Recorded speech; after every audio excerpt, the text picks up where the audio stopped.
Welcome to black and white digital media. తెలంగాణలో ప్రసిద్ధ పుణ్యక్షేత్రం కొమరవెల్లి. అక్కడ కొలువు తీరిన మల్లన్న దేవుడు యాదవులు వీరశైవ కులస్తుల ఆరాధ్య దేవుడు. సంక్రాంతి నుంచి ఉగాది వరకు జరిగే జాతరకు లక్షలాది మంది భక్తులు కొమరవెల్లి మల్లన్నను దర్శించుకుంటారు. బస్ రూట్ ఉంది. భక్తుల కోసం కేంద్ర ప్రభుత్వం రైల్వే స్టేషన్లు నిర్మించాలనుకుంది.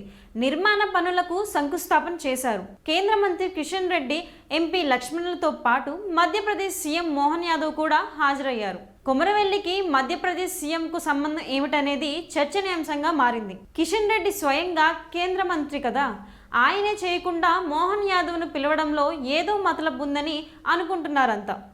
అయితే సికింద్రాబాద్ నుంచి మాజీ మంత్రి తలసాని శ్రీనివాస్ యాదవ్ కుమారుడు తలసాని సాయి బీఆర్ఎస్ అభ్యర్థిగా పోటీలో ఉంటారు. కాంగ్రెస్ నుంచి అంజన్ కుమార్ యాదవ్ కుమారుడు అనిల్ కుమార్ యాదవ్ పోటీలో ఉంటారని ప్రచారం జరిగింది. అనూహ్యంగా అనిల్ కుమార్కు రాజ్యసభ అభ్యర్థిగా కాంగ్రెస్ ప్రకటించింది.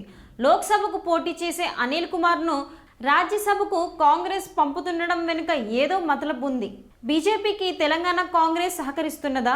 బీఆర్ఎస్ లీడర్లు ఆరోపిస్తున్నట్లుగా కాంగ్రెస్ బీజేపీ స్థానిక లీడర్ల మధ్యలో పాయికారి అవగాహన ఉందా అనే అనుమానాలు వ్యక్తమవుతున్నాయి.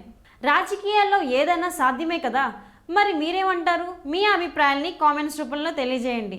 ఇలాంటి ఇంట్రెస్టింగ్ వీడియోల కోసం మా ఛానల్ని సబ్స్క్రైబ్ చేసుకోండి.